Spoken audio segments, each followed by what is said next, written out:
bom estar reunidos na presença do nosso Deus. Os irmãos, eles já vão me perdoando pela voz. Está um pouco frágil, mais do que o normal. Mas, com graça de Deus, ele vai nos permitir chegar até o fim. Talvez com um pouquinho de tosse, mas chegaremos lá.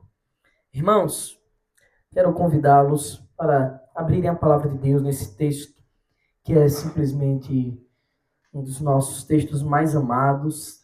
Nós temos um carinho especial, né? Romanos capítulo 1, versículos 16 e 17. Hoje, em especial, saindo um pouquinho da exposição de Lucas, e o motivo não poderia ser outro, senão que na sexta-feira, dia 31 de outubro, comemoramos os 508 anos da Reforma Protestante. E esse, sem dúvidas, sem sombra de dúvidas, é o texto base que marca a história da igreja protestante, da igreja cristã, né? O verdadeiro avivamento que o Senhor deu no século XVI e continua trazendo até hoje por meio dos seus servos. Então, leamos as palavras do apóstolo Paulo, Romanos capítulo 1, versículos 16 e 17. Pois não me envergonho do evangelho, porque é o poder de Deus para a salvação de todo aquele que crê, primeiro do judeu e também do grego. Porque a justiça de Deus se revela no evangelho de fé em fé, como está escrito, o justo viverá por fé. Amém. Oremos ao nosso Deus. Ó Pai, agora, Senhor, diante da Tua presença, reunidos na Tua grande família, nós queremos clamar a Tua misericórdia. Queremos clamar que o Senhor nos dê sabedoria do alto para proclamar com fidelidade a Tua palavra.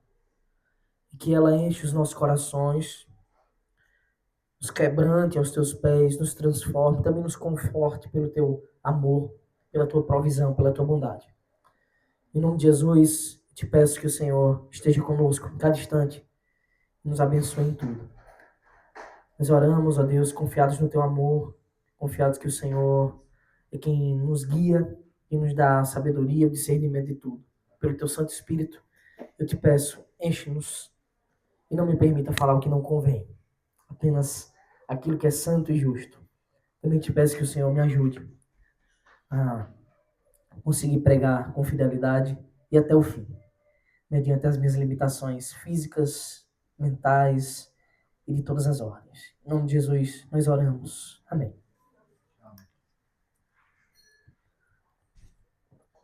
Irmãos, contexto da Reforma Protestante, que nós comemoramos agora 508 anos, todos nós conhecemos. A igreja vinha passando por períodos de trevas, de todos os tipos, morais, espirituais. E quem conhece a história da Reforma sabe que esse texto ele tem um papel especial nesse contexto. Sabemos que durante aqueles períodos de grandes trevas, um monge agustiniano chamado Martinho Lutero, ele abre esse texto e lê lá: o justo vive por fé. O justo viverá pela fé. E essa é uma das declarações mais impactantes que tem nas Escrituras. Essa é uma das informações mais preciosas que nós podemos guardar em nossa mente, em nossos corações e firmar a nossa vida na âncora segura do amor de Cristo. O justo vive por fé. Essa declaração, irmãos, ela põe em xeque todo e qualquer sistema doutrinário, de qualquer religião que seja, até daquelas que se dizem cristãs, nas quais é exigido de você méritos para a salvação. Nas quais te exige, você deve viver de tal modo, senão você não poderá entrar no reino de Deus. Se você não cumprir esse requisito e esse e aquele outro. Sim, nós sabemos que não devemos viver de forma aleatória, desordenada. Mas jamais a Escritura nos ensina que alcançaremos o céu por mérito. E é isso que esse texto diz, ela põe em xeque todas as seitas que dizem que alguém alcançará algo por merecimento nos céus. A igreja na Idade Média, ela vivia tempos de trevas morais e espirituais. E certamente esse foi um momento oportuno que Deus, o grande organizador da história, escolheu para reformar a igreja. A igreja católica, nós sabemos que dominava boa parte do mundo. O nome de Jesus era conhecido em quase todo mundo, porém o Cristo, dono do nome, não era conhecido. As escrituras que falam a respeito de mim, como Jesus diz, vocês julgam ter nela a vida eterna, elas falam a respeito de mim. Essas escrituras não eram conhecidas pelo povo. As escrituras que falam de Jesus. A igreja havia desenvolvido métodos gigantescos de manipulação em massa, de enriquecimento às custas do povo. Irmãos, eram tantas coisas que aconteciam. O perdão dos pecados era vendido, literalmente vendido. Você comprava a indulgência. Terreno no céu era vendido, como se os corretores estivessem aqui na terra. Perdão até para os mortos, para livrá-los do suposto, da heresia do purgatório, era vendido. Servir a Deus era algo praticamente impossível. Eram fardos e mais fardos colocados. Você precisa fazer isso, você precisa seguir isso, você precisa isso e aquilo outro. Assim como era nos tempos de Cristo, quando ele denuncia os fariseus por criar tantas regras, por trazer fardos inalcançáveis, incarregáveis para os homens. Assim era também. Lutero dizia que ele entendia que aquilo ali era impossível para ele vivia em uma profunda angústia, não só ele, mas todos os crentes verdadeiros naqueles dias. Porque eram tantas regras, eles se viam tão distantes do céu, porque era ensinado a eles que para alcançar o céu é por mérito. E se for assim, irmãos, nem o mais piedoso homem de toda a terra, o mais sábio, o de coração mais puro, conseguirá alcançar, porque é impossível alcançar por méritos a glória. Servir a Deus naqueles dias era algo pesado, era impossível. As pessoas sentiam o peso de uma salvação impossível. Isso porque não havia graça. Era tudo mérito. E um medo imperava naqueles dias. Quando é lido, o justo viverá por fé. É como se uma lamparina, um candeeiro, na verdade, a luz mais poderosa se abrisse diante dos olhos do pecador. Como assim? Era a luz de Deus, irmãos, brilhando no mais profundo abismo de escuridão, de medo orquestrado naqueles dias. Medo esse orquestrado por aqueles que deveriam ser os portadores da luz. Aqueles que arrogavam para si o título de homens de Deus, de sacerdotes. Por isso esse texto foi tão essencial para o momento da reforma. Quando foi lido à luz de velas, ele percebeu que o fardo que carregava constantemente, essa sensação de peso, de um peso infinito sobre os seus ombros, na verdade já havia sido carregado por Cristo. Já havia sido levado à cruz do Calvário. E agora ele entendeu que o que nos cabe é viver pela fé. Não só ele, mas tantos outros irmãos daqueles dias compreenderam essa verdade que estava oculta. A principal das verdades, a melhor de todas as verdades, Cristo morreu para salvar pecadores como nós. Totalmente indignos, impuros, incapazes. O que nos cabe, irmãos, então, não são os méritos, mas é viver pela fé. Pela fé naquilo que ele já fez. Nos méritos, sim, não nossos, mas dele, que alcançou tudo por nós. Cristo, nosso Senhor.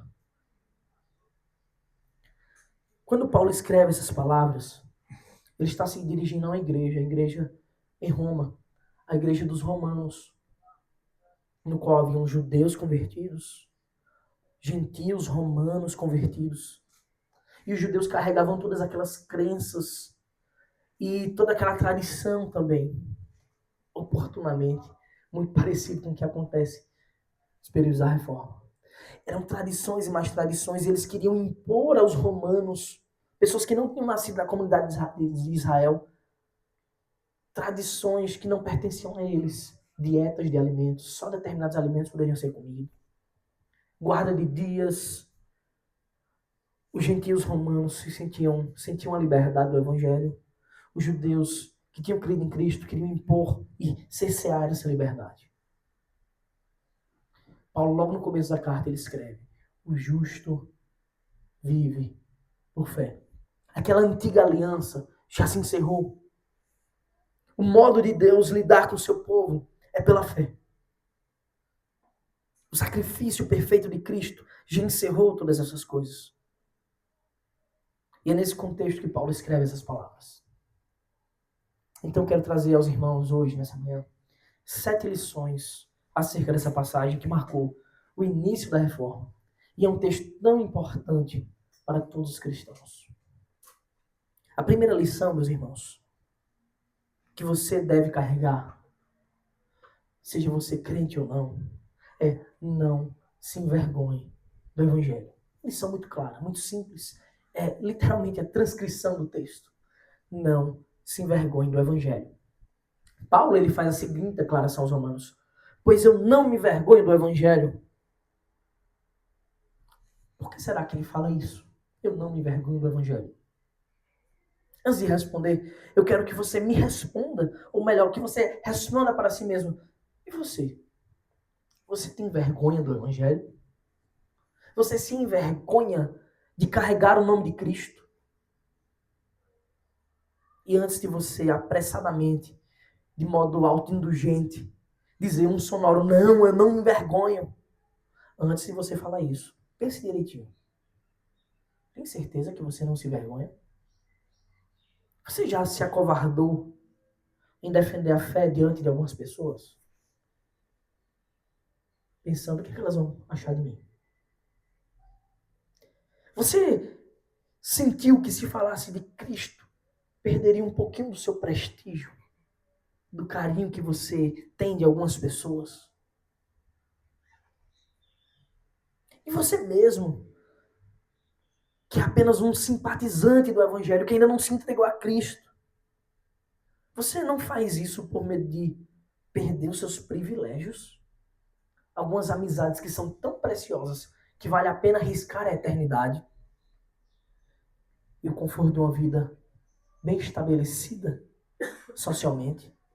Será que por esse conforto você tem vergonha do Evangelho? Negociado a Cristo? A verdade, irmãos, é que se a gente refletir direitinho, todos nós, em algum momento, já negociamos o Evangelho. Isso é triste. Todos nós, em algum momento, nos envergonhamos de sermos servos de Cristo. Mas o texto, ele nos chama para aquela profunda reflexão, aquele profundo chamado, exortação de Paulo, que diz assim: pois eu não me envergonho do Evangelho. A gente, quando faz isso, a gente faz por coisa muito boba, besta. Mas por que Paulo diz isso? Qual era o contexto dos seus dias? Você lembra quem Paulo era? Ele era um fariseu.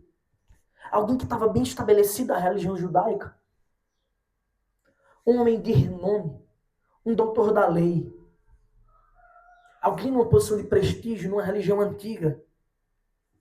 Perseguidor da igreja. Zeloso no judaísmo. Praticante da lei com afinco. Admirado por todos. E tendo tudo isso, quando encontrou Cristo, ele disse que jogou tudo por perda. Era como lixo, esterco. Porque ele encontrou Cristo, que vale mais do que todas as coisas. Não se importando o que iam pensar dele. Seja aqueles que ele perseguia, que estavam com o pé atrás. Sejam aqueles que ele tinha deixado, os perseguidores, amigos seus. Ele passou a viver por Cristo e para Cristo. Tornando-se um apóstolo de Cristo, desprezado pelos seus compatriotas e agora perseguido. E é esse Paulo que diz: eu não me envergonho. Na verdade, com tudo isso eu lucro. Porque eu não mereço nada, mas Cristo me dá a vida eterna e servi-lo é a melhor coisa que eu tenho. Então ele diz, viver para mim é Cristo. E se eu morrer é lucro, porque agora estarei com Cristo. Mas sabe por quê, irmãos? Ele não se envergonha?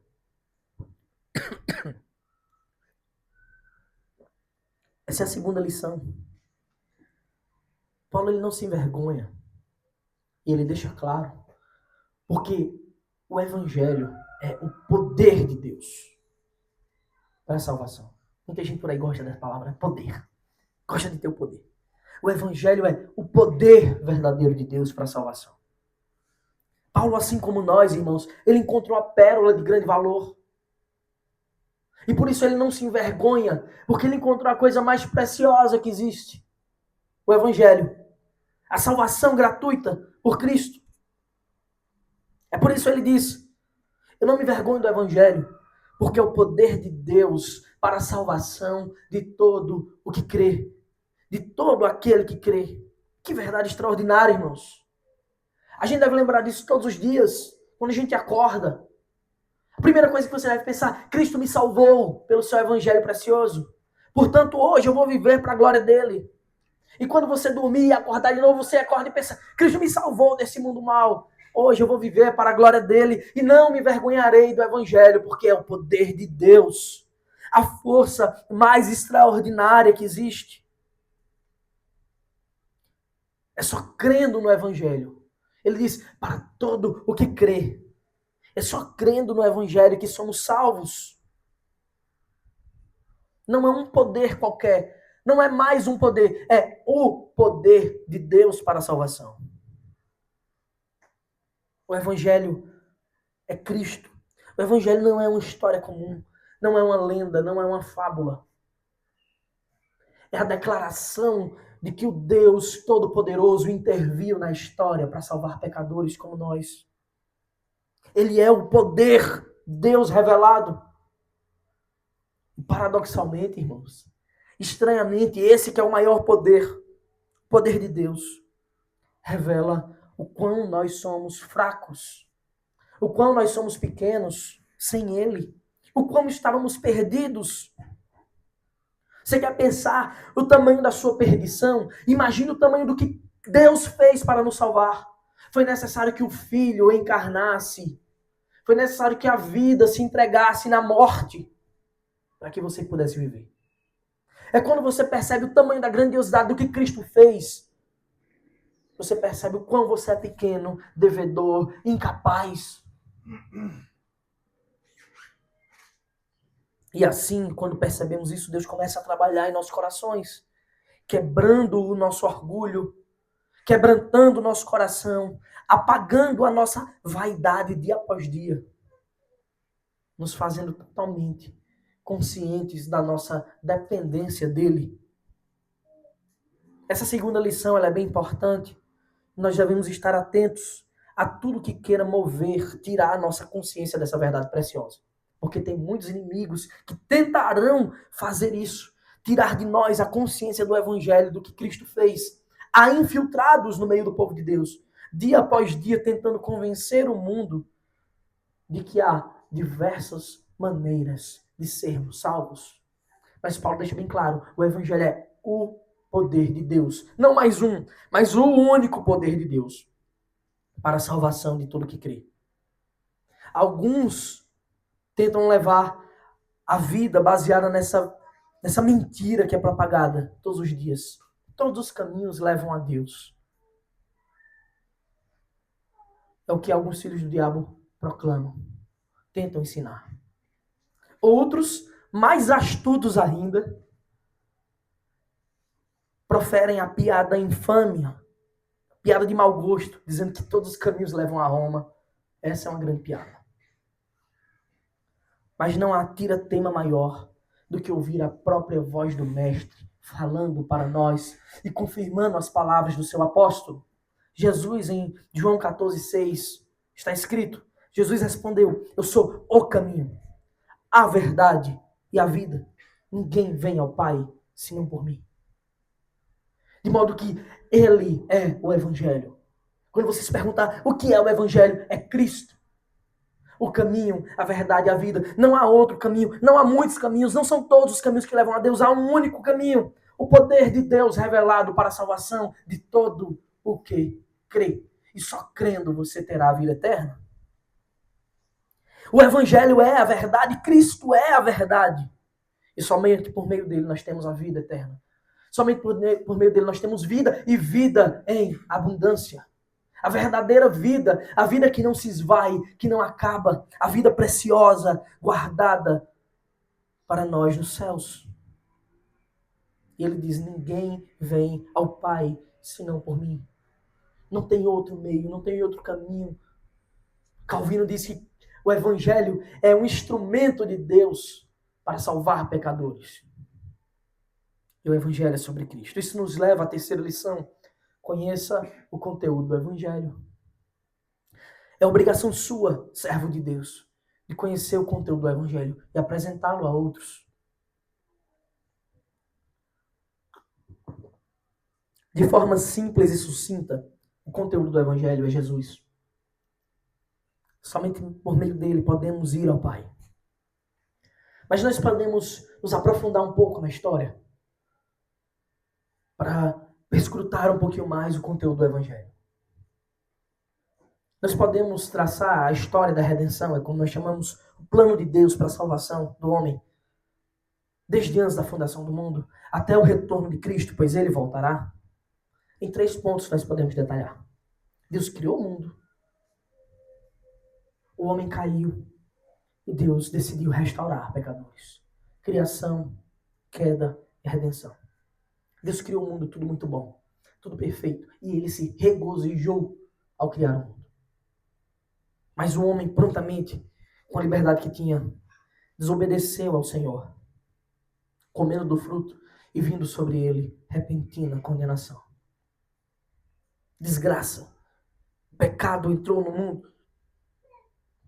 Mas o nosso Deus, tão bom, tão misericordioso, havia de antemão preparado um plano para redimir, para salvar pecadores. De qualquer nível de pecado, de qualquer tamanho de pecado, a sua obra é maior do que o que você possa imaginar. Essa é a redenção. E ele fez por meio de Cristo, ao orquestrar toda a história. O Antigo Testamento sendo a antiga aliança, tipos e sombras de uma aliança superior e vindoura, o Novo Testamento, tudo apontando para Cristo, o Cordeiro de Deus que tira o pecado do mundo.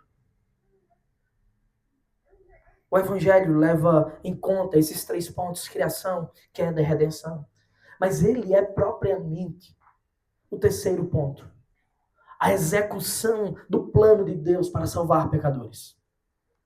O Evangelho, irmãos, é a obra salvífica de Cristo.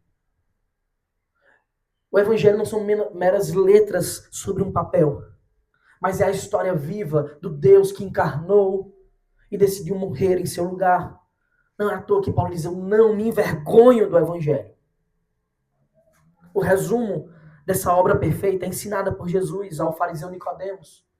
E você deve estar lembrado do que Jesus disse para Nicodemos, naquele texto que provavelmente é o mais conhecido da palavra de Deus, João 3,16. Porque Deus amou o mundo de tal maneira que deu seu Filho unigênito para que todo o que nele crê não pereça, mas tenha vida eterna. Deus enviou seu Filho ao mundo. Isso é o Evangelho. As boas novas. É isso que significa Evangelho. Boas notícias. Notícia de vitória em meio a uma guerra invisível. Deus venceu, enviando seu Filho unigênito. Observe a cláusula, para que todo que nele crê não pereça, mas tenha a vida eterna. O Evangelho, irmãos, é o encontro do amor e da justiça de Deus. Lembra o que eu disse? Seu pecado era tão grande, que a única coisa suficiente, a única coisa que podia remediar, consertar esse erro, era Deus enviando o seu próprio Filho para morrer em seu lugar, para pagar a sua dívida, para pagar a sua pena. E como nós podemos nos apropriar disso? Não te é exigido mérito algum. Não é dito você tem que subir um monte de joelho. Você tem que fazer peregrinações. Você tem que ir lá tocar as relíquias, beijar as relíquias da igreja. Não é dito nada sobre isso. Não é dito que você precisa nem se devotar a ninguém. Você não precisa e nem deve fazê-lo. O que é dito é, todo que crê não perece, mas tem a vida eterna. Creia pela fé e você será salvo. Deus enviou o seu Filho ao mundo.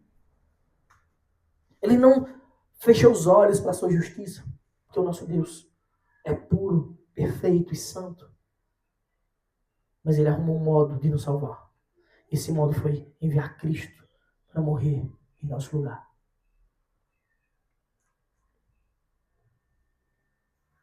Esse é o tamanho do seu amor infinito.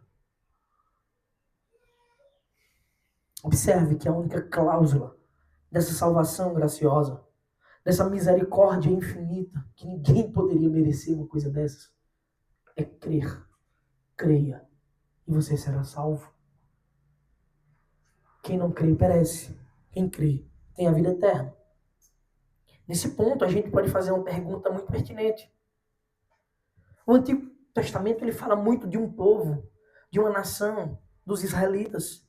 Mas a quem é oferecida essa salvação tão bela, gratuita e perfeita?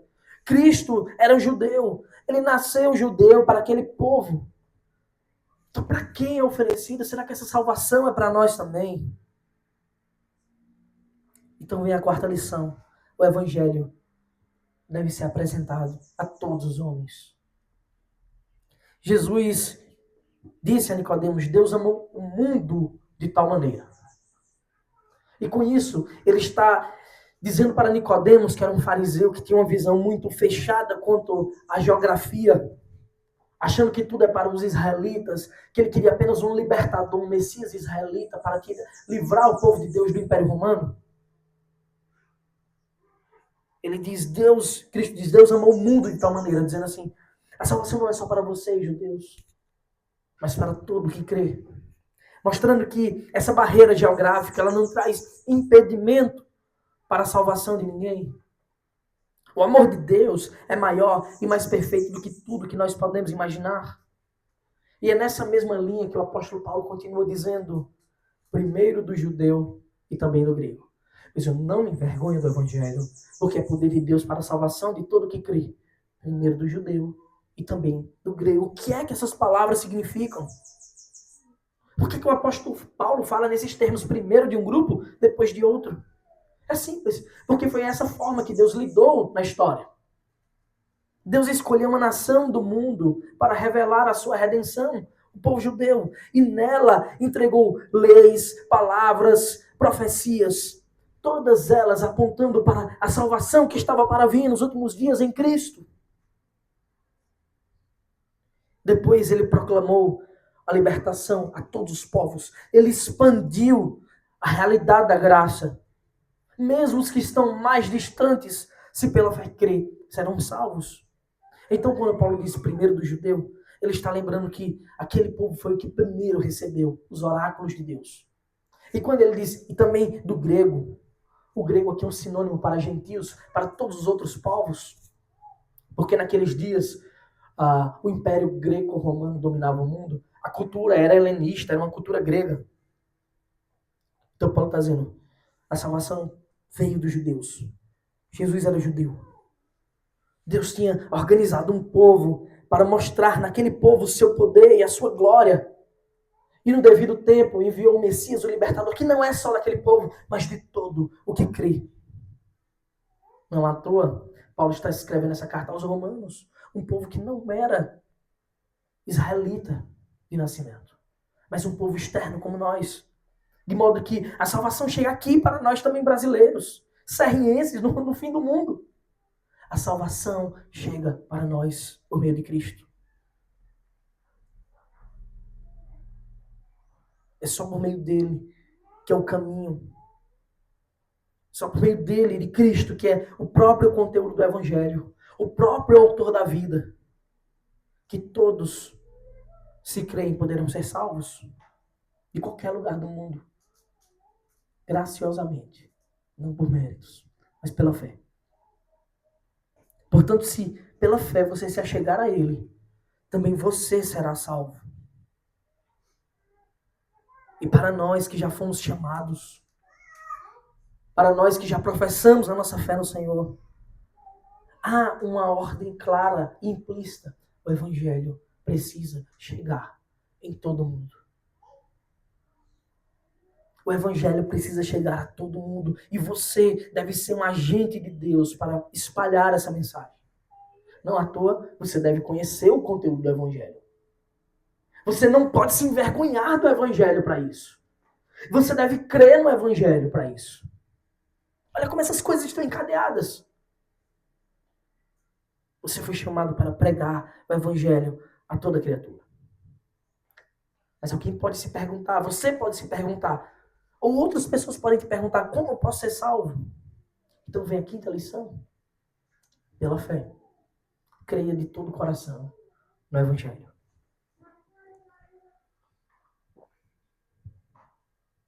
O apóstolo Paulo ele escreve no versículo 17, porque a justiça de Deus se revela no Evangelho. O que quer dizer isso? O que o apóstolo está nos ensinando? Primeiro, nós precisamos saber que Deus se revela de muitos modos aos homens. E de um modo especial no Evangelho. Atente-se para o que está escrito no Salmo 19, versículos 1 a 4, uma poesia linda, que diz: os céus proclamam a glória de Deus. O firmamento anuncia as obras das suas mãos. Um dia discursa outro dia, e uma noite revela conhecimento a outra noite. Não há linguagem, nem há palavras, e deles não se ouve nenhum som. No entanto, por toda a terra se faz ouvir a sua voz, visto que temos as suas palavras chegam até os confins do mundo, visto que temos observado como dia após dia o Senhor organiza o universo de uma forma tão majestosa, tão sublime, harmônica, que Ele, para todos, a cada dia que passa, anuncia a voz de Deus. Há um Criador perfeito e soberano que organiza tudo, puro, bom, justo, fiel.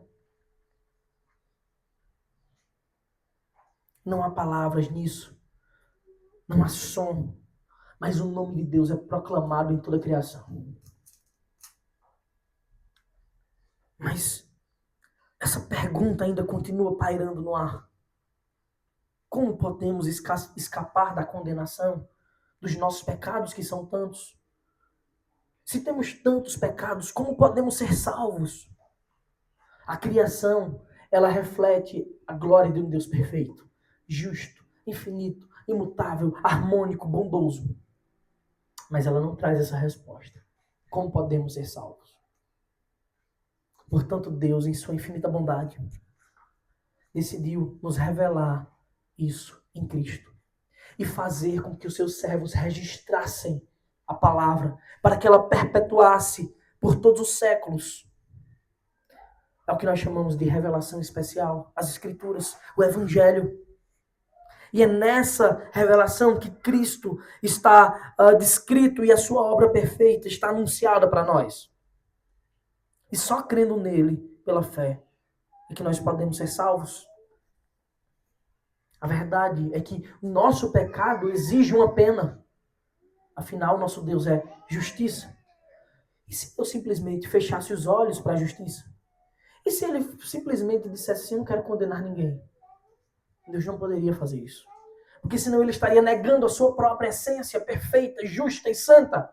Aquele que não contempla o mal. Como Deus poderia simplesmente tapar os olhos, pôr uma venda em si mesmo e fingir que nada aconteceu? Ele não estaria sendo justo, nem mesmo amoroso. Mas aqui, meus irmãos, o Evangelho é a colisão do amor e da justiça de Deus. Em sua perfeita e infinita justiça, da qual emana toda outra justiça santa. Deus exige uma punição para os pecados, para as transgressões que são ofensas diretas a Ele. E em seu amor perfeito, Ele entrega o plano perfeito para cumprir essa justiça. E com seu amor tão grande por pessoas que não merecem nada como nós, ele nos salva. O seu plano foi: eu vou enviar meu filho. Meu filho cumprirá essa justiça cabalmente. Não só ele fará o que nós deveríamos ter feito, como ele pagará a pena de cada um que crê na cruz do Calvário. Aí você pergunta, que palavra vamos usar para descrever esse ato de Deus? O que Deus recebe em troca? Será que a gente pode pagar a Deus esse ato? É muito óbvio, muito claro que não. A palavra que nós usamos para descrever isso é a que Deus usa na sua revelação especial para nos ensinar. O nome disso é graça. Um favor imerecido. Cristo vem ao mundo. A justiça de Deus é tão elevada e perfeita que não tinha outro método senão enviar o seu próprio Filho perfeito. Não é à toa que Paulo diz: a justiça de Deus se revela no Evangelho.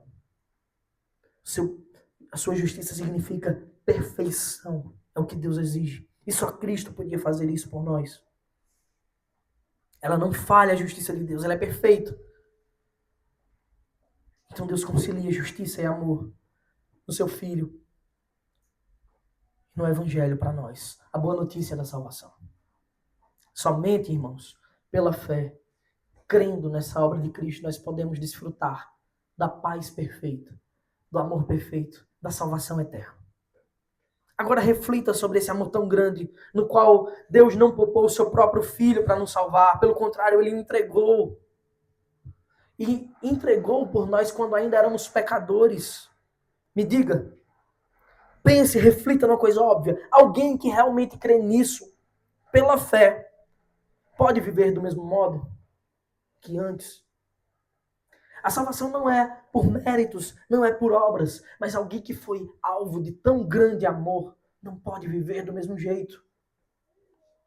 Não é verdade que quem passou por isso fará de tudo para honrar o Pai tão perfeito e amoroso que está nos céus? Não dedicará sua vida para a glória desse Deus? Como alguém que foi alvo de um amor tão grande pode se envergonhar do Evangelho de Cristo? Não há como crer, irmãos, na mensagem da cruz e permanecer o mesmo. Quem nasce de novo, isto é, quem é verdadeiramente convertido a Cristo, recebe uma nova vida. E uma nova vida requer novas disposições. Não há espaço para vergonha. Quando Jesus fala aquelas palavras para Nicodemos, ele também diz: Nicodemos, importa-vos nascer de novo. É necessário nascer de novo. Não do sangue e da vontade da carne, mas de Deus. É o que Paulo diz lá em 2 Coríntios 5,17. E assim, se alguém está em Cristo, é nova criatura. As coisas antigas já passaram, eis que se fizeram novas. E essa nova vida exige novas disposições também. Exige uma forma nova de viver. E essa é a sexta lição. Cristão, servo de Deus, você deve ser santo. Você deve ser santificado. Observe como o apóstolo Paulo, ele descreve a revelação da justiça de Deus no Evangelho. Ele diz, porque a justiça de Deus se revela no Evangelho. E ele diz, de fé em fé. Isso nos lembra como a nossa caminhada no Senhor deve ser. Há um aspecto progressivo, de fé em fé, cada vez mais firmados no amor e na graça de Cristo. Quanto mais eu conheço a justiça de Deus revelada no Evangelho, entregue gratuitamente a mim, mais eu devo conhecê-la, mais eu devo amá-la, mais eu devo vivê-la. A fé, isto é, o crer real, o crer transformador na obra de Cristo, deve me levar a obedecê-lo. Mas o que Jesus nos chama para fazer? Como Jesus nos alerta? O que a palavra de Deus nos ensina? Pedro, em sua primeira carta, escreve, capítulo 1, versículos 14 a 16. Como filhos obedientes, não vivam conforme as paixões que vocês tinham anteriormente. Olha, anteriormente vivíamos de um jeito, agora nós devemos viver de outro. Não vivam conforme as paixões que vocês tinham anteriormente, quando ainda estavam na ignorância. Não estamos mais na ignorância. O Evangelho nos revelou o que Deus fez. Então Pedro diz, pelo contrário, assim como é santo aquele que os chamou, sejam santos vocês também em tudo que fizerem. Porque está escrito, sejam santos porque eu sou santo. Você foi chamado para isso. A fé verdadeira, irmãos, é aquela que pratica intencionalmente a fé. Que põe em prática os ensinos da Escritura.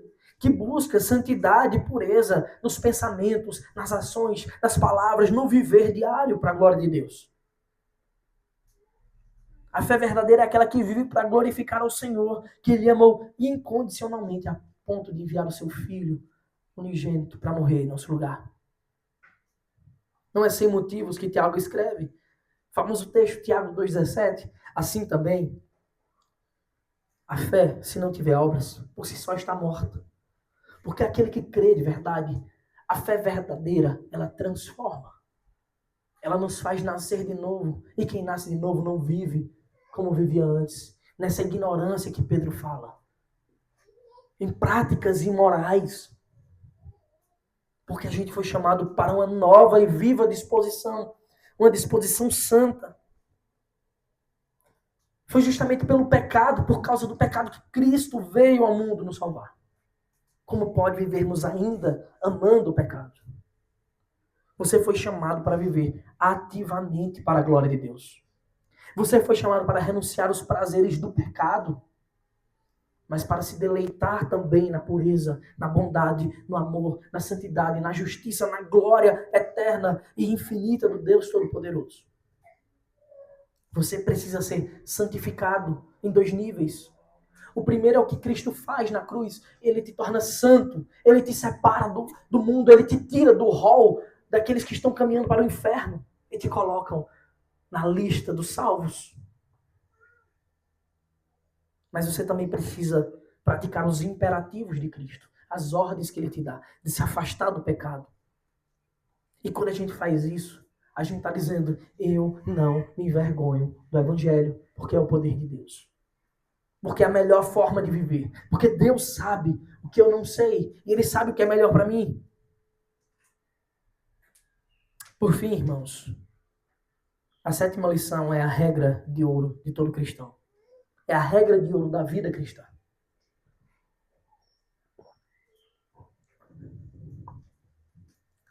Todo cristão deve viver pela fé. Como está escrito, o justo viverá por fé. Paulo diz que isso está escrito em algum lugar. Ele diz, como está escrito, o justo viverá por fé. Esse lugar é Abacuque 2,4. Paulo ele usa a profecia de Abacuque para trazer para os leitores a profunda verdade do Evangelho. Qual a essência do Evangelho? A essência do Evangelho é que a justiça de Deus ela se vive pela fé. Ela não pode ser vivida por méritos. Tão somente pela fé no que Cristo já fez.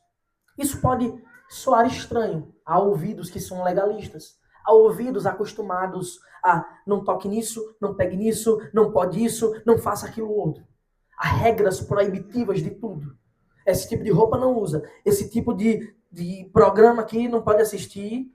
Jogo não pode, isso não pode. É sempre não, não, não, não, não. Existem muitas coisas que a gente não pode fazer. Isso é fato, isso é óbvio.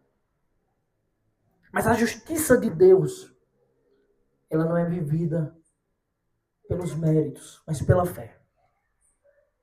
Afinal, justiça remete à lei. Lei nos lembra de regra. Regra leva à ação. Ação ao mérito. Né? Quando a gente fala de justiça, a nossa mente automaticamente faz uma associação. Justiça, mérito. Alguém que é obediente a alguma regra. De fato, uma das características do povo de Deus é que ele é um povo obediente. Assim devemos ser. Mas não é sobre isso. Não é assim que vivemos a justiça do Evangelho. A justiça do Evangelho é vivida quando nós cremos e pomos toda a nossa confiança verdadeira nos méritos de Cristo. Aquele que cumpriu perfeitamente toda a vontade do Pai, toda a justiça de Deus. Quando nós lemos, o justo viverá por fé, todo temor deve ser lançado fora. E quando não entendermos que o justo vive pela fé, qualquer regra, qualquer lei que ouvirmos aí vai nos causar medo e temor. E agora? E se eu falhar nessa regra? Estou perdido. Graças a Deus, o justo vive pela fé. Sim, irmãos, nós devemos viver em santidade, já foi dito. Uma coisa não contraria a outra. Mas você deve saber que a sua santidade, ela é para adorar, engrandecer e honrar o nosso Deus. Jamais para comprar a salvação. Isso você não pode fazer. O peso de regras e leis impossíveis não pode nos atemorizar mais. Porque o nosso Salvador fez tudo em nosso lugar. E Ele tem perdão gratuito para todos. Se você crê, Ele te perdoa verdadeiramente. Aqueles que Deus justificou, isso é, trata como justos, vivem pela fé, confiantes de que Cristo suportou tudo por nós. Então, as suas palavras ficam ainda mais saborosas para nós. E ela é um convite para que todos que estejam na mesma sensação de impotência agora, o que farei para herdar a vida eterna? Como alguns perguntaram a Cristo. Todos que estão nessa sensação de impotência, de incapacidade diante de tantas leis e regras impossíveis, podem se deleitar no sabor perfeito dessa verdade, de que o justo vive pela fé. Talvez você precise expandir um pouco do que Paulo está falando, ouvindo as palavras de Cristo. Lá em Mateus 11, de 28 a 30. Nós lemos esse texto aqui semana passada. Jesus olha para todas as pessoas que estavam vivendo fardos pesadíssimos por causa de méritos, buscando mérito, num peso infinito, impossível em seus lombos. E ele diz assim: venham a mim, todos vocês que estão cansados e sobrecarregados, e eu os aliviarei. Eu vou tirar o fardo, o peso das suas costas. Tomem sobre vocês o meu jugo e aprendam de mim, porque sou manso e humilde de coração. E vocês acharão descanso para a sua alma. Porque o meu jugo é suave e o meu fardo é leve. É isso que Cristo nos ensina, irmãos. É isso que significa o justo viverá pela fé. Nós cremos que Ele já suportou tudo em nosso lugar. Nós cremos que Ele levou os nossos pecados e pagou e encerrou o nosso escrito de dívida na cruz do Calvário. Ele cumpriu a justiça de Deus. E ao fazer isso, Ele revelou o perfeito e mais precioso amor. A graça, um favor que ninguém pode merecer, mas que Ele prontamente, misericordiosamente, amorosamente nos dá, porque Ele nos ama. Cristo te convida, vem. Venham a mim. Você não pode sozinho, venha a mim. E é crendo nessas coisas que nós podemos viver para sempre. Então não podemos nos envergonhar. Por isso, eu não me envergonho do Evangelho. Porque é o poder de Deus para a salvação de todo aquele que crê. Primeiro do judeu e também do grego. Porque a justiça de Deus se revela no Evangelho de fé em fé, como está escrito. O justo viverá por fé. Fui lendo esse texto pela revelação especial que aqueles homens do passado viram como a cristandade, como o cristianismo estava impregnado de erros, heresias, imoralidade, coisas que Deus nunca ensinou. Então, um movimento de reforma foi necessário. E ainda continua sendo hoje, porque dia após dia, aqueles que deveriam conhecer as verdades de Deus e pregar com fidelidade, continuam enchendo a igreja de erros, de heresias, proclamando mentiras. E 5 princípios foram estabelecidos, os quais nós devemos estar firmes. O sola Escritura. Isto é, tudo que necessitamos saber sobre a salvação está aqui. Não está na palavra de alguém que tem uma revelação especial. Isso já nos foi dado. A revelação especial é o Evangelho. E nós não podemos nos envergonhar dele. Alguns até se envergonham e dizem, não, o evangélico, o protestante tem só a Bíblia. Nós temos a Bíblia, que é a palavra de Deus. Nós temos o Cristo, que é a verdade. Portanto, nós devemos nos apegar com muita firmeza aos textos sagrados. E jamais nos envergonharmos do seu conteúdo. Porque o seu conteúdo, do início ao fim, é Cristo. Segundo, está muito claro que os méritos são incapazes de alcançar a grandiosidade do que nos é oferecido. Portanto, a salvação só pode ser entregue a nós por meio da graça. Esse é o favor de Deus. Deus viu um povo, a sua criação perecendo e amou-nos com um amor infinito.